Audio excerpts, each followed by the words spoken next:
stunningly beautiful piece of work that you'll get to appreciate shortly. So I think I'll just ask Kath if she'd like to say a few words and hand over to her. Thank you. Well, good morning everybody. First of all, I'm really sorry I can't join you today because I did the last leg and loved it, but I'll do it another day instead. But thank you for the invite to come here this morning and to join in the inauguration of the board and the stone. In Orkney, lovely to have the board here ready to set off in the final stage, which will take you right into this beautiful cathedral, St Magnus Cathedral of course. So I'm particularly pleased that at this stage that we have contemplated hospitality, not least because I love food, but also because it means there's a coming together of people for all walks of life, and I think that is the beauty of hospitality, that it not only nourishes the body but it nourishes the soul. A warm heart, an open door, bairns playing on the floor, a table set, an ample pot. Let us celebrate our lot. Guests arrive, people share. Come on in for home-baked care. That's hospitality. I live on the farm of Scale in Orkney, and of course the name Scale immediately implies hospitality because the word comes from the Norse scali or scale, which refers to a hall or a drinking hall where people would meet together. And in Viking times there would have been hospitality at Scale, which I like to think, and also there would have been lots of hospitality here at the Earl's Boo. And of course at the Earl's Boo they would have grown all sorts of produce for a fine spread. There would have been crops to give meal for barracks and flatbreads. There would have been fish for scatterflow, meats, berries, plants, ale. There would be all sorts of foods. A veritable Viking feast. So, such hospitality in Viking times, but it still continues, I'm glad to say. I think most of you will probably have heard of the home baked in the parish competition, and if ever you need evidence that hospitality and home baked care exists, you just need to see the skill that is all based on hospitality, because there's a wonderful display of bakes and drinks. Orford's no different from all the other parishes. There's great bakers here, and again, if you want evidence, there's a super community cafe on a Thursday morning from 10 till 12, and you'll see some wonderful home bakes at that, and more importantly, a really warm welcome, because a welcome is an important part of hospitality. No, I was thinking about this and I thought hospitality is often something that we experience, or it's something that we provide, or it's something that we share. But I really like the fact that the St Magnus Way asks us to contemplate hospitality. And by doing that, it means that we actually stop and think and count the blessings and be thankful for the hospitality that we experience. And these are the blessings that are actually dearest to our hearts. Those are the times that we spend with friends, with family, with community. And I think it's wonderful that this board encourages. It encourages to think about it, and it encourages us to be grateful for it. So isn't that wonderful? There's a poem called A Parting Guest by James Whitcomb Riley that I quite like, and I'll just share it with you. It's actually written for evening, but I still think it pertains to hospitality regardless of the time of day. So, The Parting Guest. What delightful hosts are they, life and love. Lingeringly I turn away this late hour, yet glad enough they have not withheld from me then high hospitality.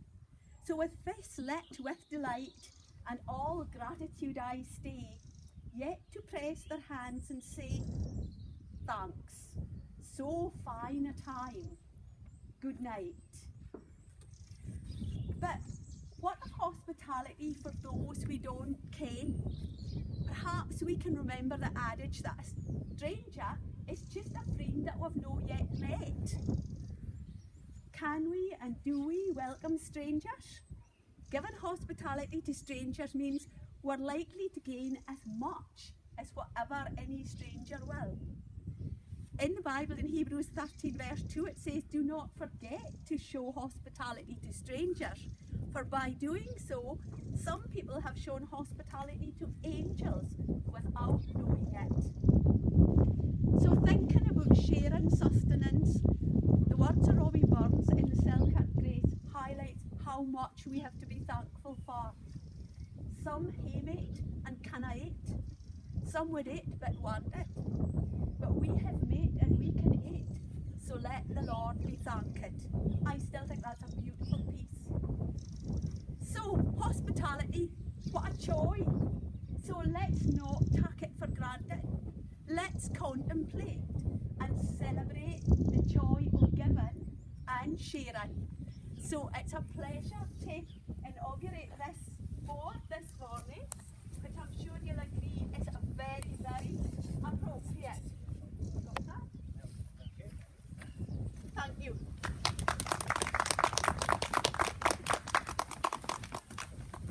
Thank you very much, Kath. Some wonderfully appropriate words there. I would now call on Andy to come and inaugurate Francis's stone.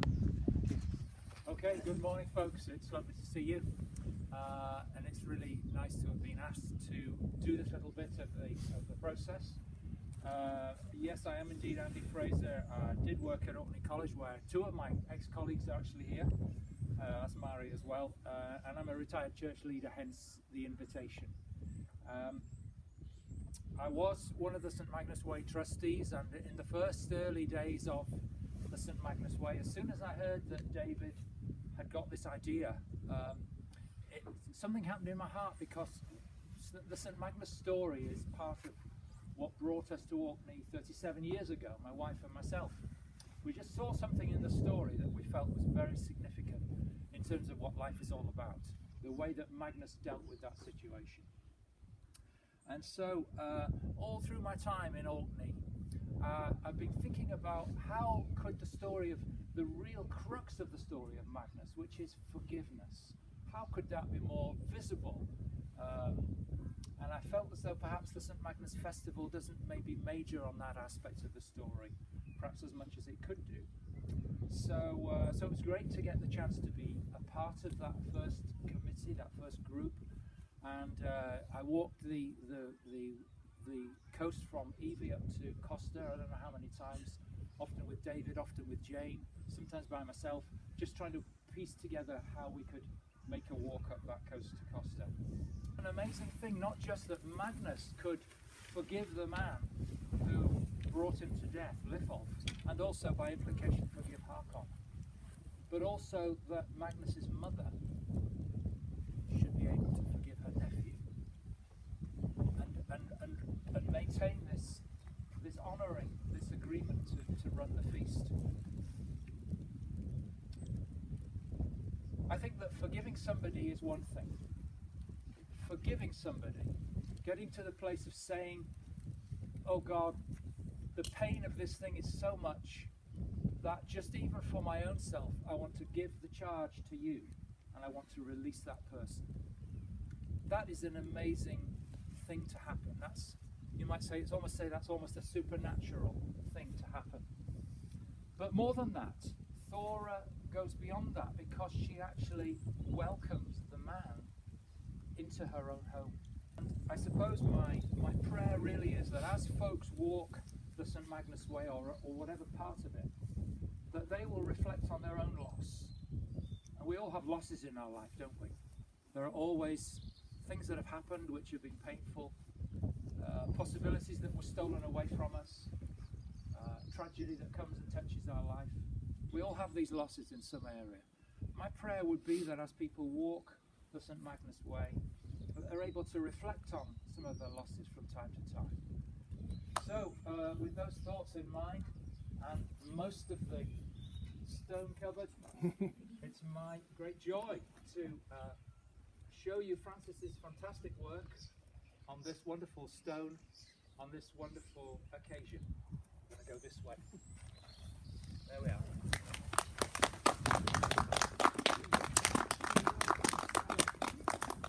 How have I, of all men, deserved a feast? And this beautiful picture here of bread and fish and the fruits up at the top there and the symbol of St Magnus Way in the very top. What a fantastic piece of work. So can we give Francis a round of applause having had a minute to look at that? Okay.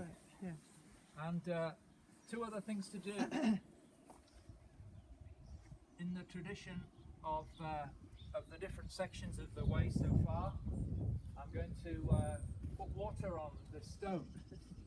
And of course water symbolises all kinds of things. It's a wonderful natural substance of which we are made. 75% of you is water. And it also symbolises cleansing, it symbolises forgiveness, it symbolises the rain that comes down from heaven that makes the crops grow, that allows us to do hospitality.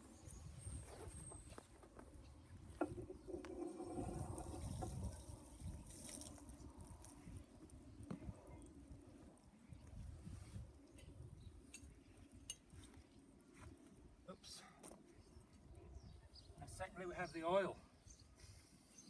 Well, what does oil symbolise? Probably half a dozen different things. For one thing, it's a wonderful lubricant. We're talking about hospitality. And isn't it the case that this is the lubricant? I'm not mentioning alcohol, but this is the lubricant that allows people to come together and join together and experience being part of each other's lives. So I guess that if whatever else it might symbolise, on this occasion, I think the oil symbolises that lubricating of social experience that allows us to feel a part of one another, which is what we are in the community.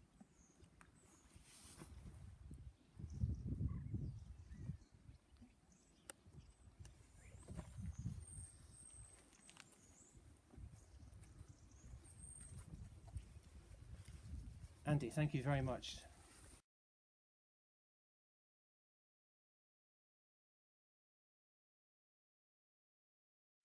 Walk. And also there's a donation box there too if anybody would like to contribute again to the costs, which are quite considerable.